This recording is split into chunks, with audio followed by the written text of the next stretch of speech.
Bonsoir Maman Cathy ou bonjour, dépendra de l'heure à laquelle tu pourras écouter cet audio.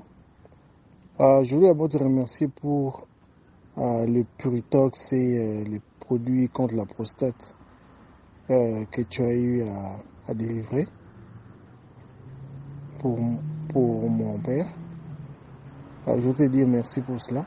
Mais il y a un constat que mon père a eu à me dire, c'est que les produits contre la prostate l'ont vraiment aidé. Mais seulement le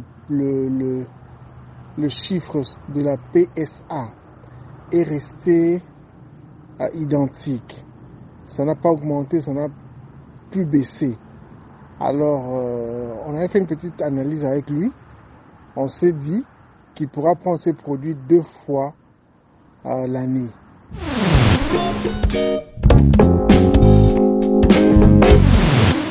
Pendant les rapports sexuels, tant que vous avez un rapport sexuel, sperme et obimate, au commis déjà un plaisir au mati penza, mais sperme en soi, et obimanangote.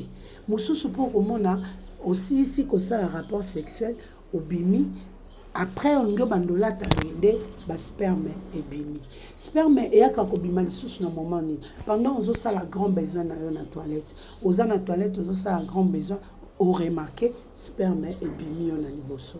Mususu pe pendant que zo suba, tant ozo suba aussi si ko suba on appelle sperme lisusu et bimi.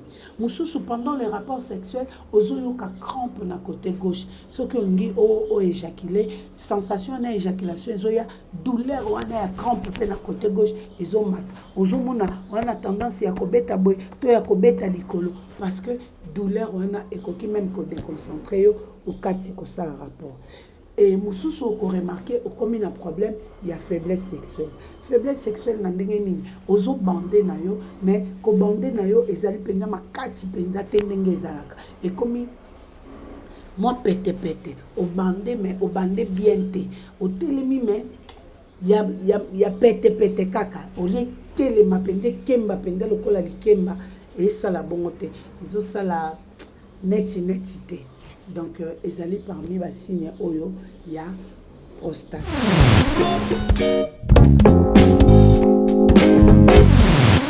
Papa Zalaki na rendez-vous na début de septembre.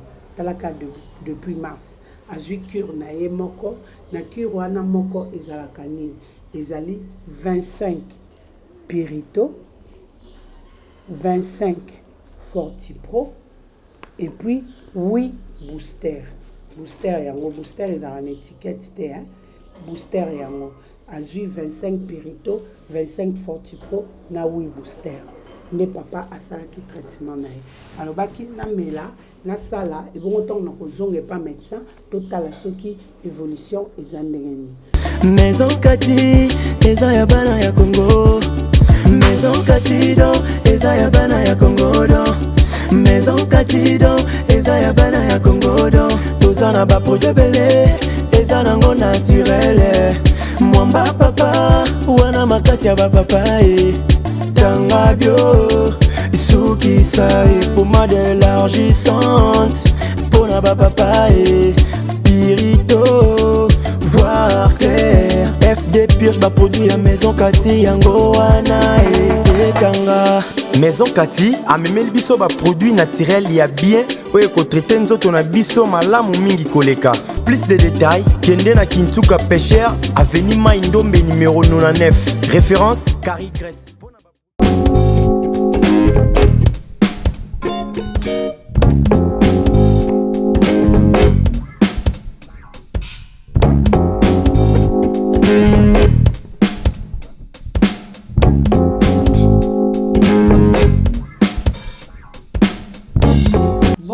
Bonsoir, selon l'heure à laquelle vous allez nous recevoir chez vous.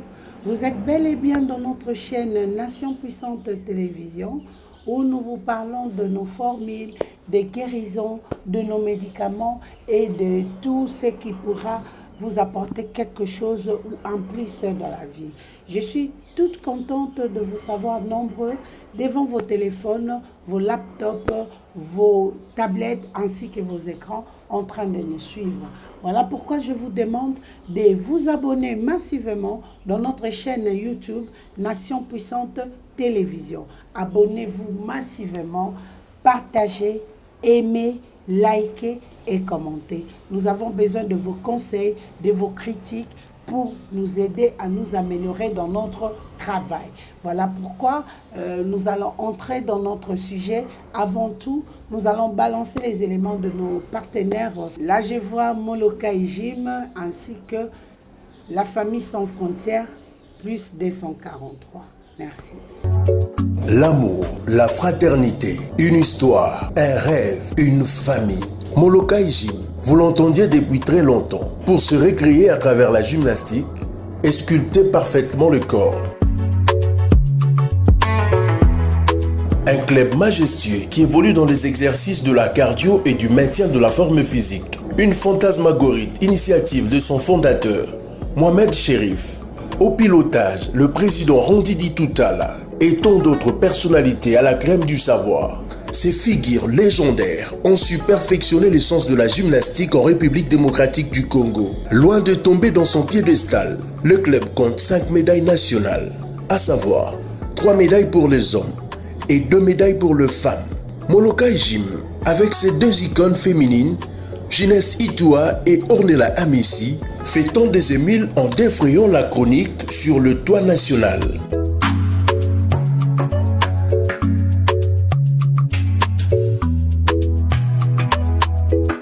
Venez vivre l'ambiance du paradis, car votre développement et épanouissement sont les grandes préoccupations de Molokai Gym. Pour plus d'informations, appelez au plus 243 89 61 39 961. N'oubliez surtout pas de vous abonner sur notre page Facebook Molokai Gym et plus 243 Familles sans frontières.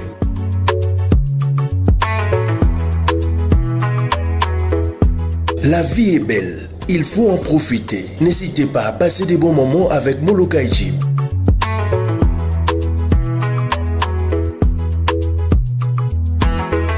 Oui, dans notre chaîne YouTube, nous vous donnons des informations en temps réel. Nous sommes là pour vous informer, car une personne qui n'est pas informée, il est déformé. Et voilà pourquoi nous avons besoin de vos j'aime, de vos likes, de vos partages, ainsi que vos conseils.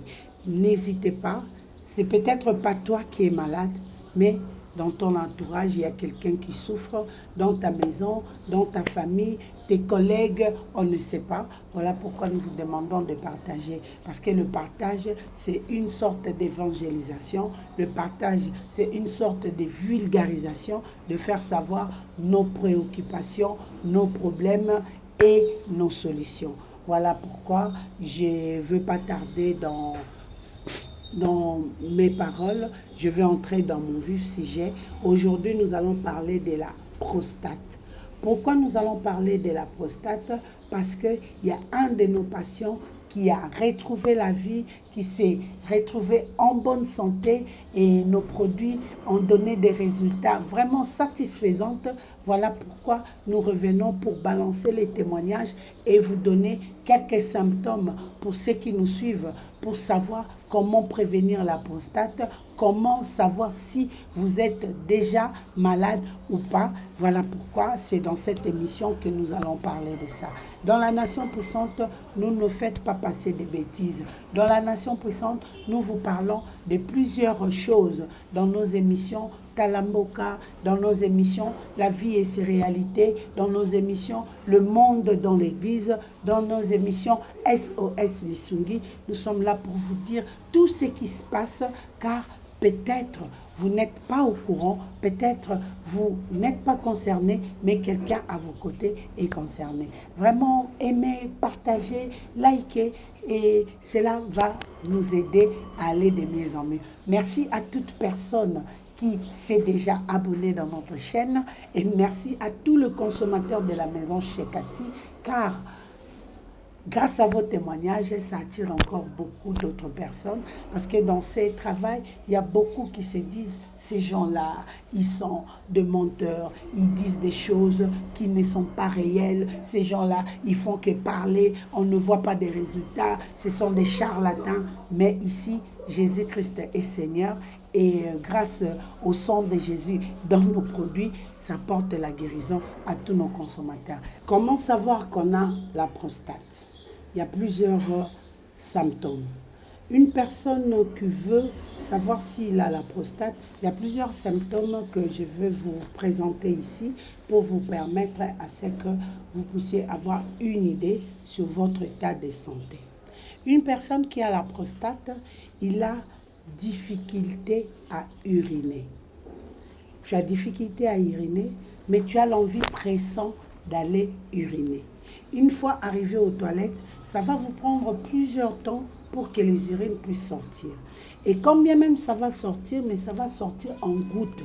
Ça ne sera pas en plus grande quantité. C'est une goutte, et puis ça coupe. Après, ça revient. Une fois que vous allez ranger votre verge, là, les urines ressortent encore. C'est pourquoi vous allez remarquer, il y a plusieurs papas qu'on croise dans le transport en commun, sur la route, ils sont bons, il est bien habillé, mais tu sens que il dégage encore l'odeur des urines.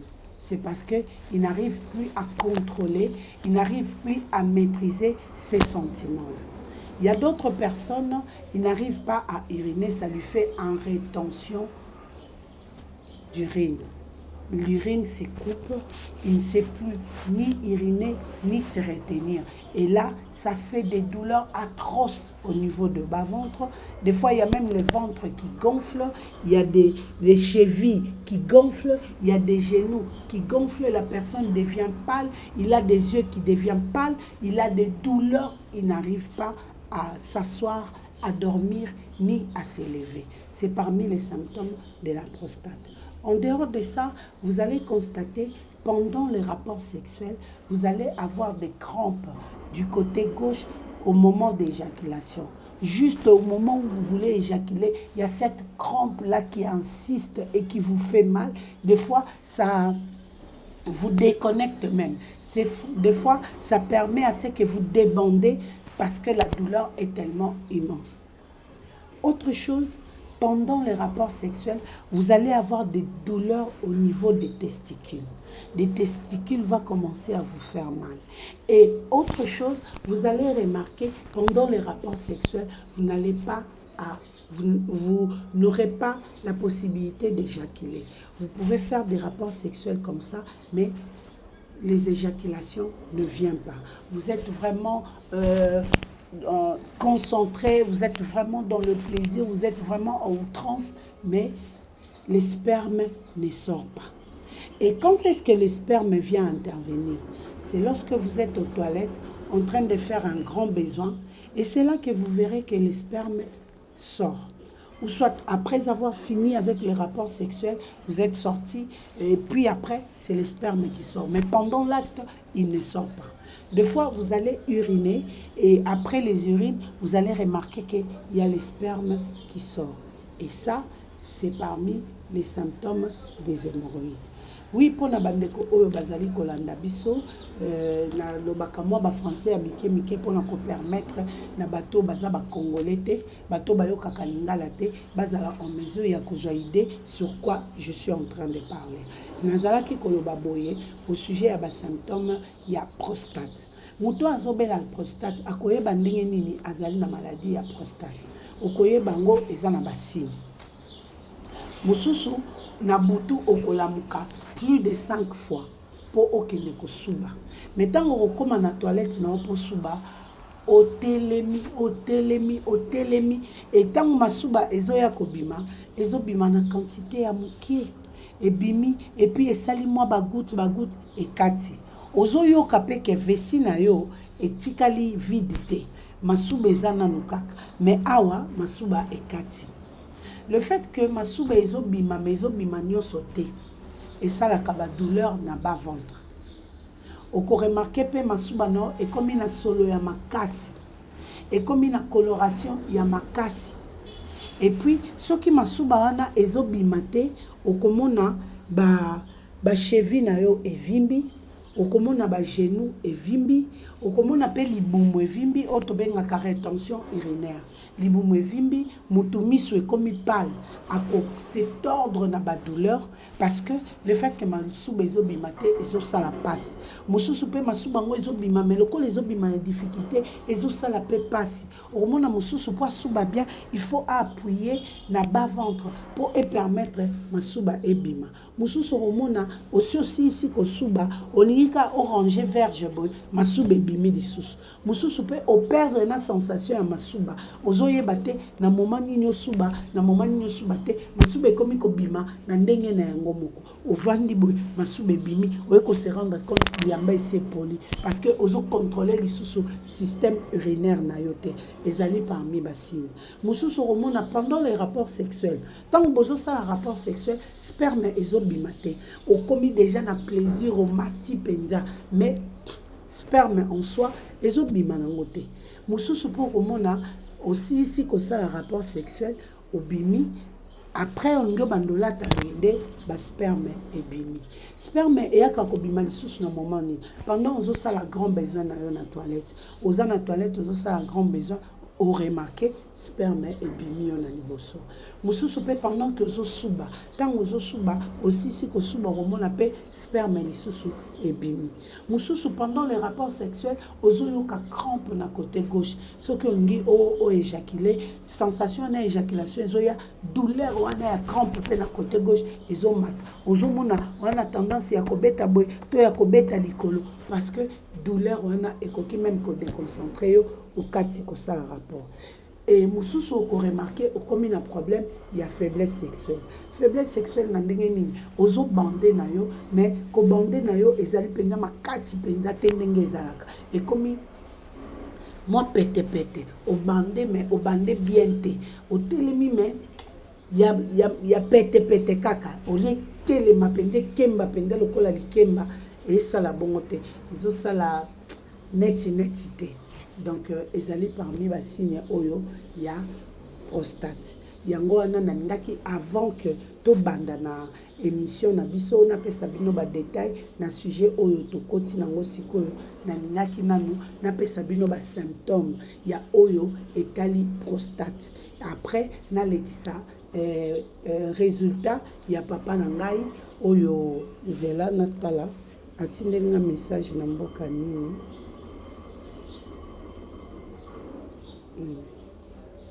Papa langa aza awa na Kishasa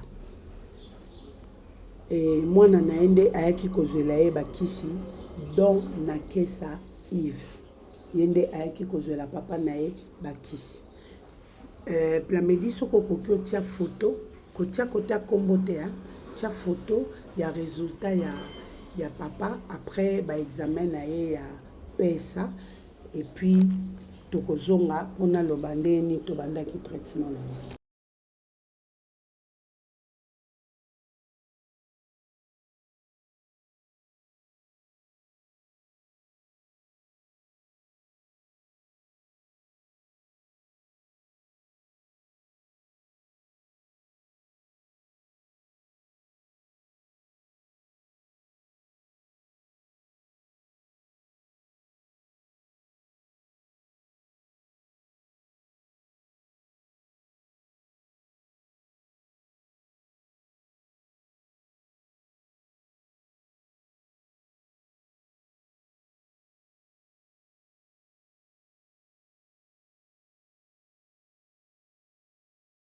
Bouti komona bino moko na image résultat ya papa na biso akomaki déjà na cancer ya prostate en tout cas à souffrir mingi na prostate oyo ameleli yango bakisi ya minganga ya mindele ameleli yango bakisi asaleli yango bakine et résultat vraiment ezalaki ya malamu te. Papa azalaki toujours na difficulté ya kolala, papa azalaki toujours na difficulté ya kosuba, papa azalaki na ba difficulté ebele côté sexuel, n'en parlons pas. Et ça dit vraiment que difficulté vraiment ezalaki ya makasi mingi et yango wana papa alandaki nga na émission. Voilà pourquoi na senga abino bandeko bo partageaka, parce que émission au papa alandaki nga ezalaki ye moko te batindelaki ye ndelia batindeli ye na ndeko moko a partager o ayebaki ke papa atungisamaka na maladie o babengi prostate, yango wana atindelaki ye lia wana. Ntango atindeli ye alobi ah d'accord lokola ezali boye nakokende kozwa ba nakotinda mwana nanga papa aza na poto mwana na ende aza awa na Kishasa, nakotinda mwana nanga akende sur place ata la place yango, et puis soki akomi nakosala consultation nanga na téléphone na madame wana pona yeba soki akoki osala nini pona nga. Dieu merci pour lui, mwana na ye azalaki awa donc Yves ayaki kuna na bureau nanga zela yana tala pe date awa ezali entretien na biso ya le 9 mars. Le 9 mars nde papa ayaki kotinda mwana na ye koya pona kopesa ngai ba résultat et puis na kosala consultation. Et papa azui traitement na ye na sololi na papa na téléphone na tindeli ye bakisi mwana na ye donc Yves ayaki na bureau azui bakisi pona papa amemeli ye atindeli ye na agence. Siko papa meli bakisi et puis abandaki kozela pour moni bino kuna na poto ba rendez-vous na bino ezalaka milai tala kaka papa ayaki mwana na ayaki depuis mars, mais atindeli nga message ya témoignage lelo ono loba na zui témoignage na 7h37 nde batindeli nga témoignage o. Papa zalaki na rendez-vous na ye na début ya septembre talaka depuis mars azui cure na ye moko na cure wana moko ezalaka nini ezali 25 Pirito 25 Fortipro et puis 8 booster yango booster ezalaka na étiquette te booster yango azui 25 Pirito 25 Fortipro na 8 booster nde papa asalaki traitement na ye alobaki namela nasala ebongo ntongo na kozonga epa médecin totala soki évolution eza ndenge nini. Papa amelaki kisi na ye na mars ezalaki mars le 40e le 9 mars le temps kisi ekomela ye kuna ekomaki à partir ya ba le 15 wana ameli kisi na ye ti lokola esali ba 28 jours. Donc naloba asisaki kisi na ye na mi-avril. Il fallait zelasko rendez-vous na ye na septembre. Début ya septembre nde papa kendaki na rendez-vous na ye. Et na rendez-vous wana papa aye kotinda résultat.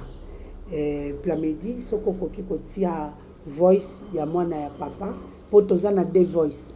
Ye moko mwana azwaki tangabio na tetanga.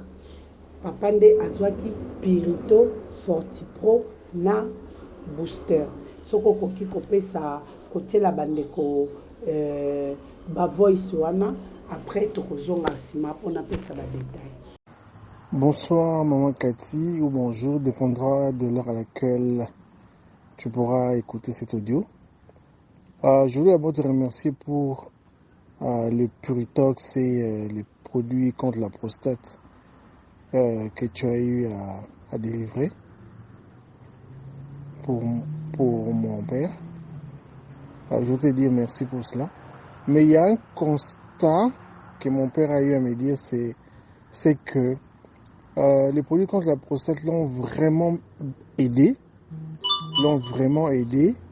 Mais seulement le chiffre de la PSA est resté identique. Ça n'a pas augmenté, ça n'a plus baissé. Alors, on avait fait une petite analyse avec lui. On s'est dit qu'il pourra prendre ces produits 2 fois l'année. Mais seulement, je crois qu'il faudrait revoir peut-être les concentrations pour réduire un tout petit peu les PSA.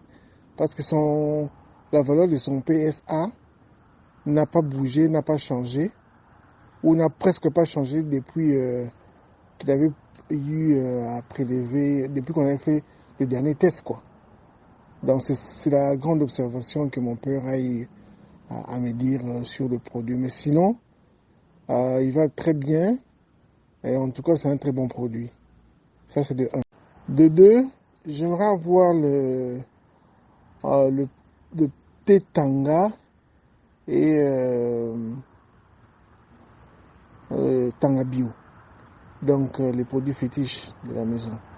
Donc pour la thé Tanga, tu as moins quantité quoi, moins quantité moins belée.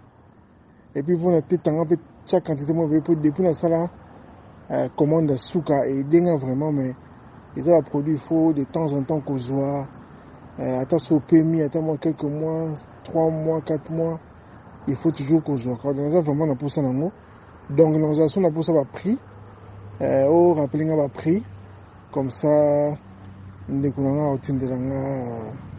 la réponse à l'interrogation dans Tindelio. En tout cas, merci beaucoup. À suivre. Bye. Oui, Bandeko Balandi, Binomoko Boyoki, ba témoignage. Boyoki Ndei Papa Lobby, moi na tindi témoignage pour expliquer comment ça s'est passé. Ndengenini et les cas qui kuna pour na traitement ya papa. C'est vrai, Papa Lobby na témoignage. Pour na ningaman qui on a été. Binomo Boyoki. Qui suana aider makasi. Aider makasi. Problème au azala qui nango ya suba pamba. Et sili. Problème au azala qui nango ya ba douleur na ba ventre. Et sili. Ba rétention et katani, mais PSA na ye et bougete etikali intact. Pour nani etikali intact. Yango moninga nazala na travailler en collaboration na hôpital moderne. Ce qui papa kenda qui contrôle te alingaka ye bate ke PSA et bougete etikali intact. Mais na constat na ye na nzoto ndenge meleli kisi amoni que amélioration et salami. Côté sexuel et s'améliorer, côté yakosuba et s'améliorer, ma douleur et s'améliorer, mais glande bénénine na yango to benga pesa, glande bénénine na ye ezali kaka na pourcentage wana ekitité. Parce que maladie ce qui est oumeli na nzoto, traitement moko ekoki ko résoudre ba problème ya bambula na bambula te yango na beta rasete a. Traitement nanga moko ezo sala au cure ya 25 et 28 jours. Mais 28 jours wana ezo dépendre pe na temps oyo sali. Oyo ki na munoko na ye moko alobi, il pense que il faut abandonner la lisusu. Une très bonne idée papa, il faut qu'on bande la cette fois-ci. Et ça nango problème il y a concentration à qui cité.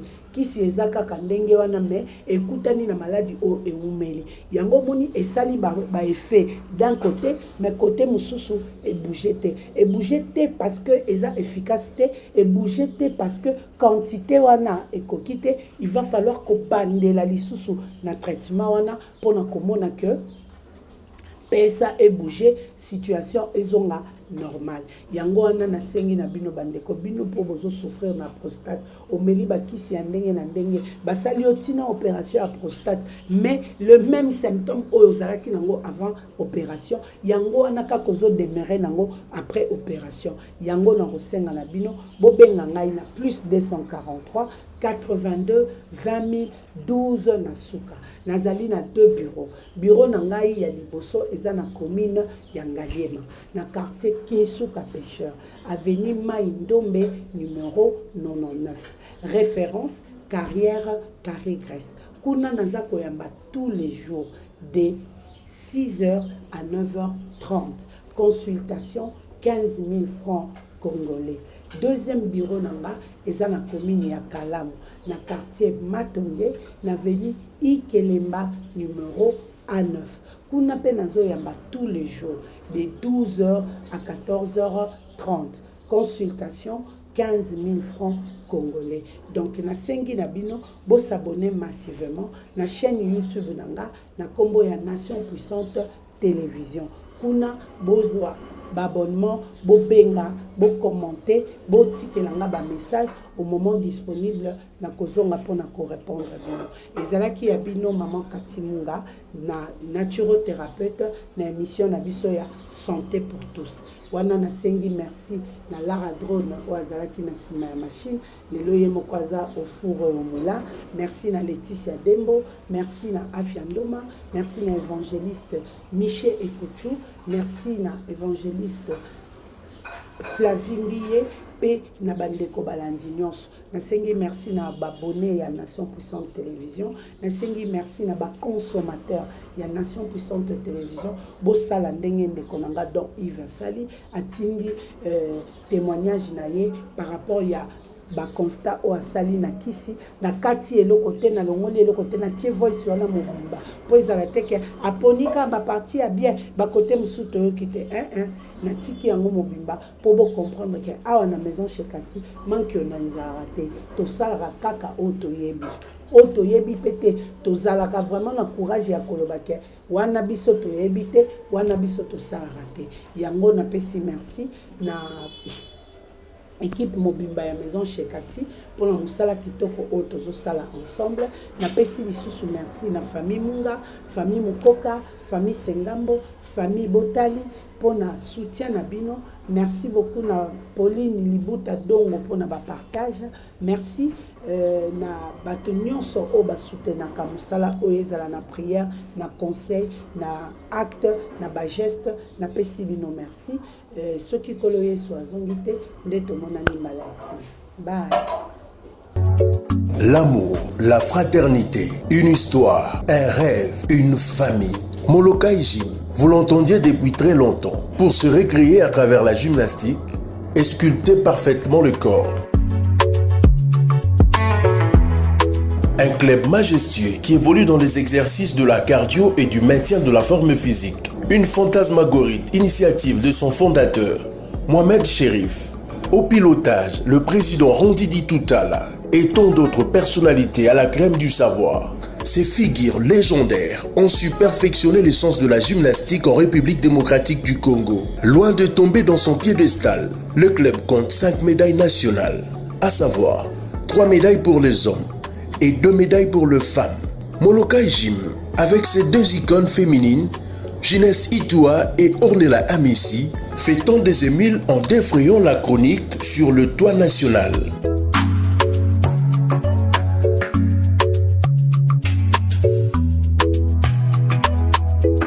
Venez vivre l'ambiance du paradis, car votre développement et épanouissement sont les grandes préoccupations de Molokai Gym. Pour plus d'informations, appelez au plus 243 89 61 39 961. N'oubliez surtout pas de vous abonner sur notre page Facebook Molokai Gym et plus 243 familles sans frontières.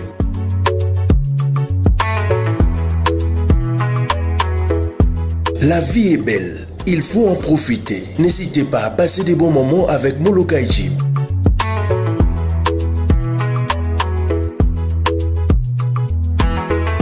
Maison Kati, eza ya bana ya Congo. Maison Kati don, eza ya bana ya Congo don. Maison Kati don, eza ya bana ya Congo don. Tozana ba projet belé, eza nango naturel. Mwamba papa, wana makasi ya ba papa Tanga bio, soukisa pommade élargissante. Pona ba papa pirito, voir clair. FD purge ba produit à Maison Kati yango wana Tanga. Maison Kati a memeli biso ba produit naturel ya bien oye ko traiter nzoto na biso malamu mingi koleka. Plus de détails, kende na Kintuka Pêcheur, avenue Maindombe numéro 99. Référence Carrie Grèce.